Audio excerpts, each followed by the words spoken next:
You know, for as long as there are internet pages to be filled and football fans who need something to think about, to talk about and to cling to when there's no actual football on, there will be transfer rumours. And we do need stuff. And look, come what may, there is going to be a transfer window at some point, and there are going to be conversations. Do you think football agents are sitting on the sofa watching Sky News endlessly thinking, oh, this is a bit of a pain? They'll be on the phones. They'll still be talking to their contacts. Wheeling and dealing. They'll be trying to set things up because they'll know a transfer window is coming, whether it's at the scheduled time or not. It's coming, and a few of the things that are being talked about we're going to bring you now. I wanted to get your thoughts, Ian. Firstly, Arsenal fan, begrudging, reluctant Arsenal fan probably at the moment. What do you mean, grudging and reluctant Arsenal fan? I'm not a grudging and reluctant Arsenal fan. I'm a very happy Arsenal fan. Really? Yeah, because they're my team.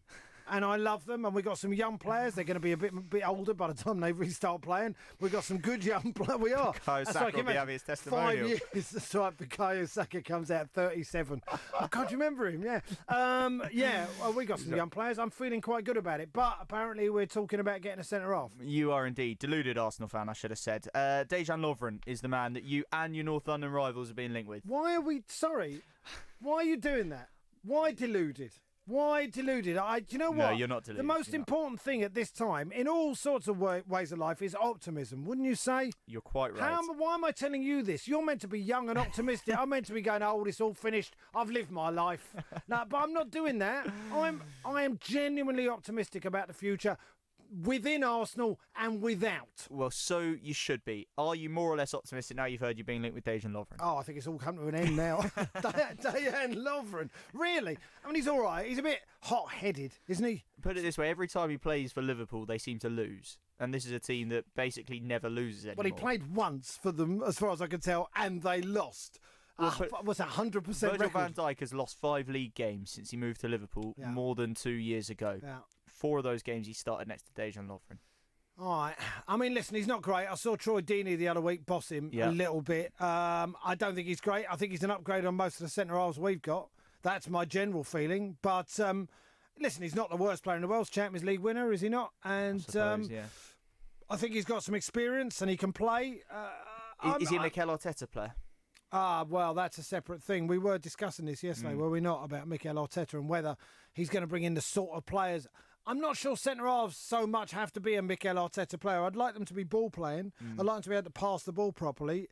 We needed a left-footed centre-half. We got Pablo Mari, but obviously there are issues about the loan and what happens when when it all expires and is he going to go back after the summer? I'm not delighted with Dejan Lovren, but if he plays instead of Shkodran Mustafi, I'm happy. You got Pablo Mari, but you're not wedded to him, are you? I'm not. Would you take Dejan Lovren over John Stones? Well, what John Stones are you getting? John Stones is an accident waiting to happen, isn't he, really? Let's be fair. He's gone backwards. I mean, they say that Pep improves players, but John Stones has not improved. I think he's been a big disappointment of Pep's managerial time at Manchester City. I really like John Stones, but the truth is, if Rob Holding can come back and fit in and get fit again, I think we've got our own John Stones there. I'd kind of forgotten about Rob Holding. A lot of people had. A lot of people had, but he got injured, and it was really sad because he was doing really well. But you know what? In the FA Cup final against Chelsea a couple of seasons ago, he played absolutely brilliantly. So, Dejan Lovren, nonplussed, I would say. You're listening to Transfer Talk on Love Sport with Isuzu. Trade in your pickup and get up to $2,000 extra off an award-winning Isuzu D-Max. Visit isuzu.co.uk. Speaking of Pep, one of his other players is being linked with a move away from the club. Riyad Mahrez to PSG, and the fee that they're talking about, 80 million quid. He signed for 60 million, so there'd be a profit on that if they could get that fee. Do you think Pep would be open to offers for Mahrez? I guess he would, but I don't know why anyone would move to PSG. Seems like a really weird club. It's not a real thing, is it?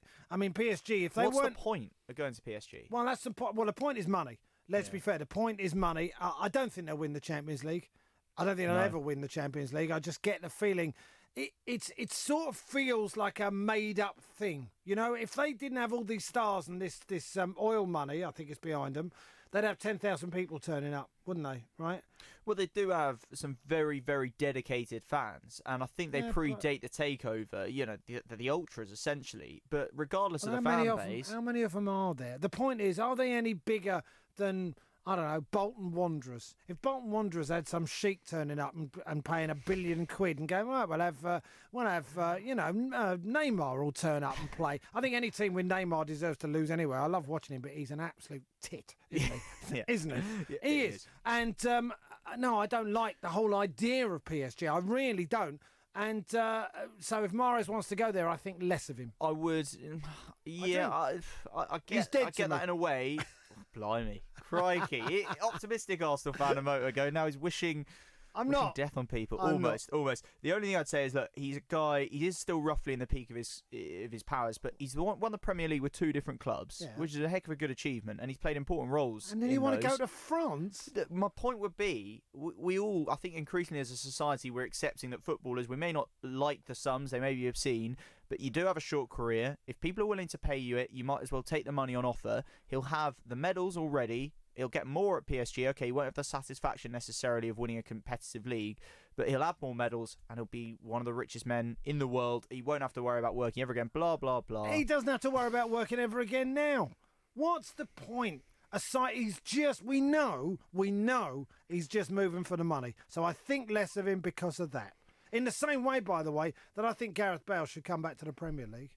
And because he doesn't, I think less of him because he's making billions over there. And he's got plenty and he could come back and be a star. Come back and play in Tottenham's new stadium with 60,000 people, the stadium that he partly built with his efforts to get him in the Champions League. Yeah. Come back. Is football and he'd surely look great about, in a Chelsea kit. And football's surely about glory. Yeah, I agree with you. But I'm speaking as a fan. I'm not speaking as someone who only has a mere £20 million in the bank and can earn another $40 billion in the next 2 seasons. No, it's difficult, isn't it? It's difficult. It's difficult to put ourselves in those shoes. Well, that was today's transfer talk with Isuzu.